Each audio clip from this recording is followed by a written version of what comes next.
I'm a 58-year-old father of 2 children, my son Jake, the 32, and daughter Eleanor, 28. They used to be close growing up, but had a major falling out about 6 years ago. My wife Sarah and I never found out exactly what happened, but it was bad enough that they completely stopped speaking to each other. Jake and Eleanor were always different, even as kids. Jake was outgoing and athletic, captain of the soccer team in high school. Eleanor was more introverted and artistic, spending hours in her room painting or writing poetry. Despite their differences, they got along well for most of their childhood. They'd defend each other against bullies and spend summer evenings catching fireflies together in our backyard. Things started to change when Jake left for college. Eleanor was 14 at the time and took it hard. She became more withdrawn and moody. We chalked it up to typical teenage angst, but looking back, I wonder if we should have done more to help her through that transition. In college, Jake thrived. He made the dean's list every semester and was president of the business club. Eleanor struggled more when she started college a few years later. She changed majors 3 times and had trouble making friends. We later found out she was dealing with undiagnosed anxiety and depression. Despite their diverging paths, Jake and Eleanor still seemed close when they were both home for holidays. They'd stay up late talking and laughing about inside jokes from their childhood. That's why it was such a shock when they suddenly stopped speaking to each other 6 years ago. It happened over Thanksgiving break. Jake and Eleanor had gone out to a bar with some of their old high school friends. They came home separately, hours apart. Jake looked upset, but wouldn't talk about it. Eleanor locked herself in her room and cried for hours. The next morning, they both left early without saying goodbye to anyone. For weeks after, Sarah and I tried to find out what happened. We called, texted, and even showed up at their apartments unannounced. But they both refused to talk about it. Eventually, we gave up and just accepted that they weren't on speaking terms anymore. At family events, they'd completely ignore each other. It was awkward, but we learned to live with it. Sarah and I would run interference, making sure they were never seated at the same table or left alone in a room together. It broke our hearts to see our once close children so estranged, but we felt powerless to fix it. About 3 years ago, Jake met his now wife Emma. They were introduced by mutual friends at a charity gala. Jake called us the next day, excited in a way we hadn't heard in years. He said Emma was brilliant and beautiful, a pediatric surgeon with a passion for volunteering. They hit it off immediately and got engaged last year. Sarah and I really like Emma. She's smart, kind, and seems perfect for Jake. We were thrilled when they announced their engagement. Emma made an effort to get to know us, coming over for Sunday dinners and remembering little details about our lives. She even helped Sarah plant a new flower garden in our backyard. Eleanor has been living abroad for work for the past few years. After college, she got a job with an international nonprofit, doing environmental conservation work in Southeast Asia. We told her about Jake's engagement, but she didn't seem to care much. She said she probably wouldn't be able to make it to the wedding due to work commitments. We were disappointed but not surprised by Eleanor's response. She'd become more and more distant over the years, only calling on holidays and major occasions. We'd tried to visit her a couple times, but she always had an excuse for why it wasn't a good time. Everything was going smoothly with the wedding planning until about a month ago. Jake and Emma had chosen a beautiful vineyard venue, and Sarah was helping with the flower arrangements. We were all excited and busy with preparations. Then, out of the blue, I got a hysterical phone call from Eleanor. It was the middle of the night for her, and at first, I thought something terrible had happened. She was furious and crying, accusing me of playing favorites with Jake. When she calmed down a bit, she dropped a bombshell. She and Emma had dated briefly in college. Apparently, Emma and Eleanor had an intense relationship during Emma's freshman year. Eleanor was a junior at the time. Emma had broken things off suddenly, leaving Eleanor heartbroken. Now, Eleanor was convinced that Emma was only marrying Jake to get back at her. I was shocked and didn't know what to think. This revelation put everything in a new light. Jake and Eleanor's falling out. Emma's occasional discomfort when we brought up Eleanor.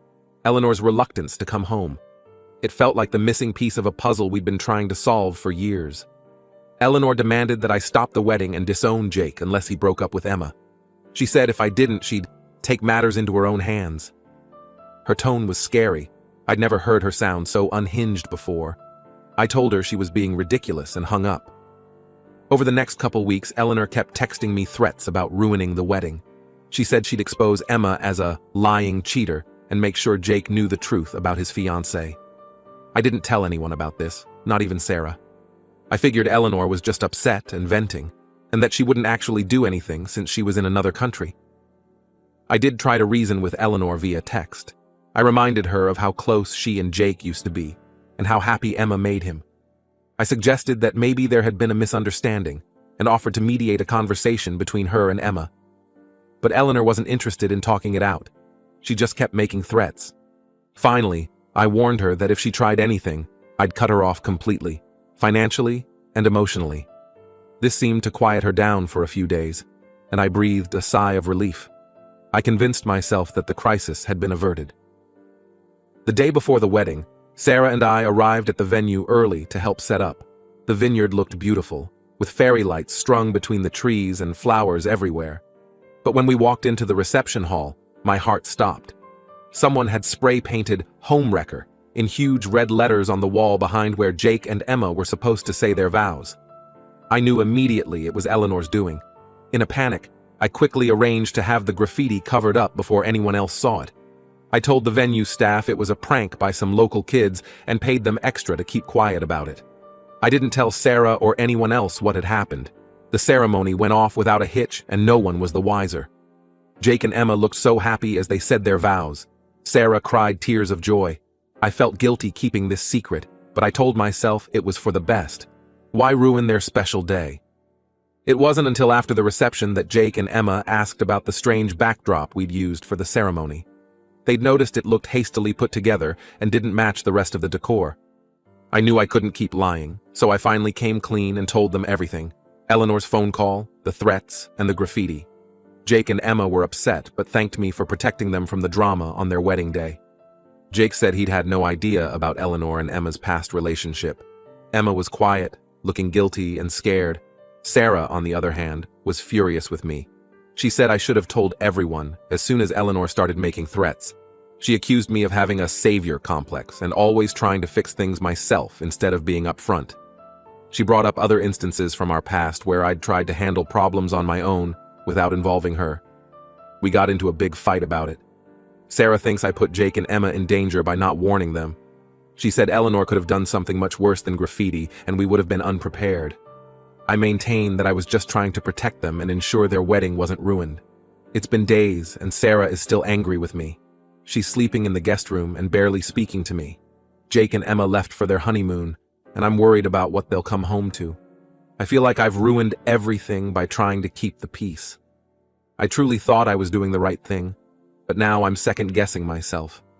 Did I handle this all wrong? Should I have been more upfront from the beginning? I'm lost and don't know how to fix this mess I've created. So Reddit, Aita for not telling my son about his sister's threats before the wedding. Update. It's been about 2 weeks since my original post, and a lot has happened. First, I want to thank everyone for their feedback. Reading through the comments made me realize I needed to have an honest conversation with Sarah about everything. When I finally worked up the courage to talk to Sarah, she revealed that her anger wasn't just about this specific incident.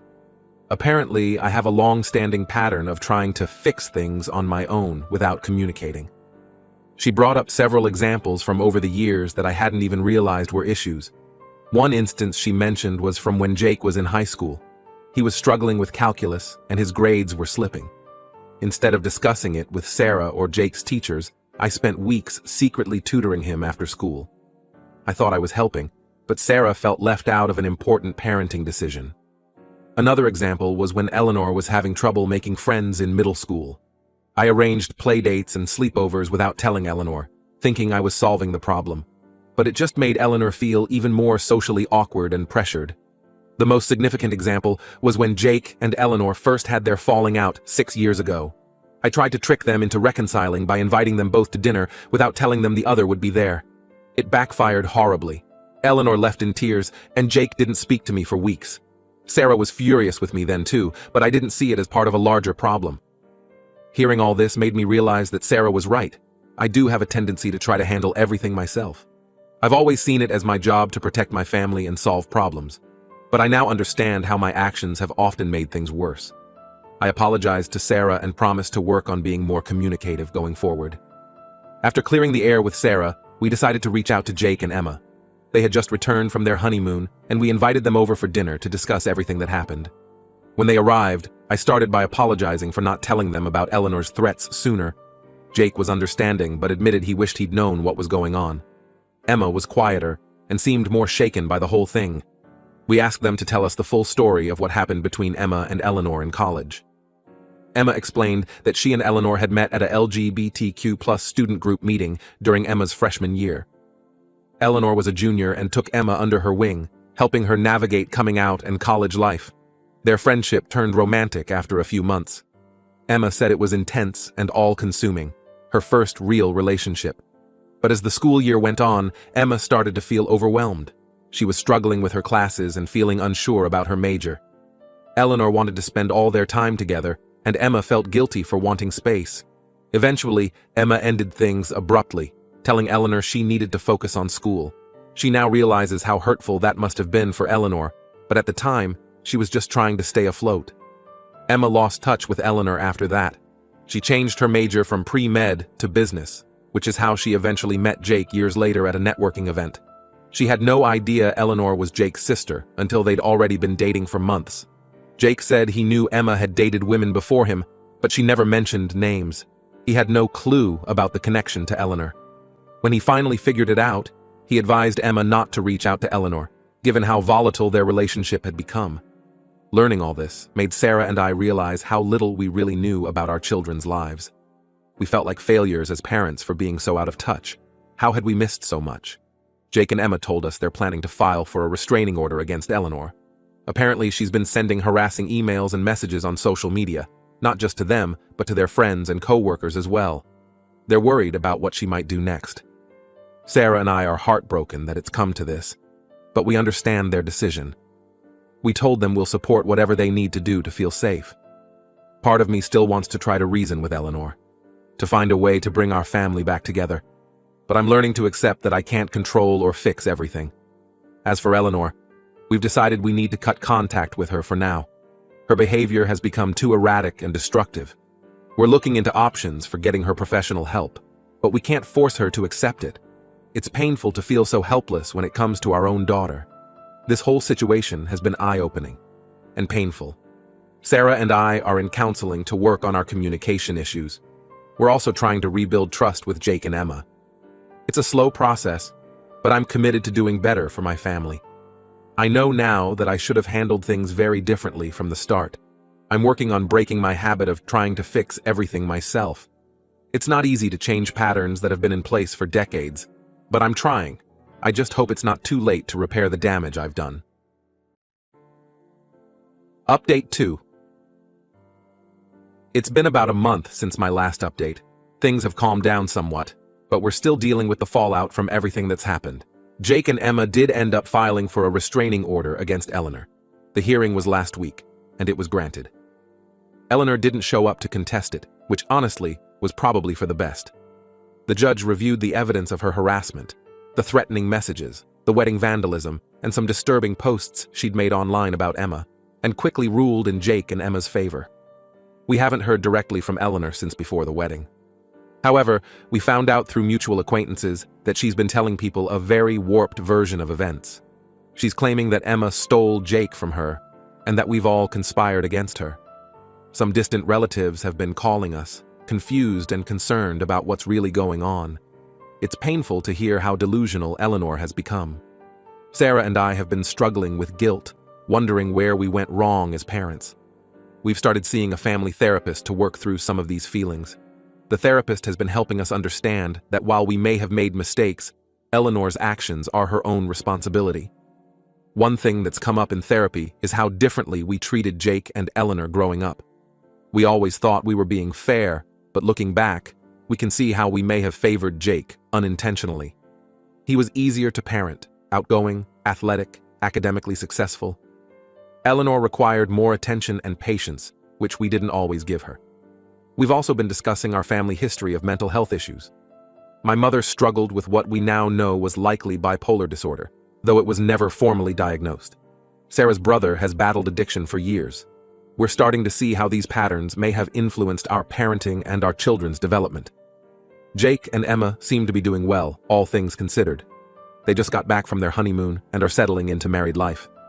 They've been very understanding about the whole situation with Eleanor, which we're grateful for. Emma especially has shown a lot of compassion, given how Eleanor has targeted her. Last weekend, Jake and Emma came over for dinner. It was the first time we'd all been together since the wedding drama unfolded. There was some initial awkwardness, but as the evening went on, we found ourselves laughing and talking like we used to. It gave me hope that maybe, in time, we can heal as a family. Sarah and I are still working on our communication issues. It's been challenging at times, but I think we're making progress. We've had some difficult, but necessary conversations about our parenting over the years. Sarah has been patient with me as I try to break my habit of trying to handle everything on my own. I'm learning to listen more and act less impulsively. One positive outcome is that this situation has brought Jake and us closer. He's been more open with us lately than he has in years. Last week he called just to chat, something he hasn't done since college. We're trying to rebuild the trust and closeness we used to have. As for Eleanor, we're at a loss. We've tried reaching out through intermediaries to offer help, but she's rejected all contact. Her old roommate told us that Eleanor lost her job recently and has been acting erratically. We're worried about her, but we don't know how to help someone who doesn't want to be helped. We did send Eleanor a letter, telling her that we love her and that we're here if she ever wants to talk. We also urged her to seek professional help. We haven't heard back, but we hope that someday she'll be ready to reconnect. For now, we're focused on healing as a family and moving forward. It's not easy, and there are still tough days. But we're committed to learning from this experience and being better going forward.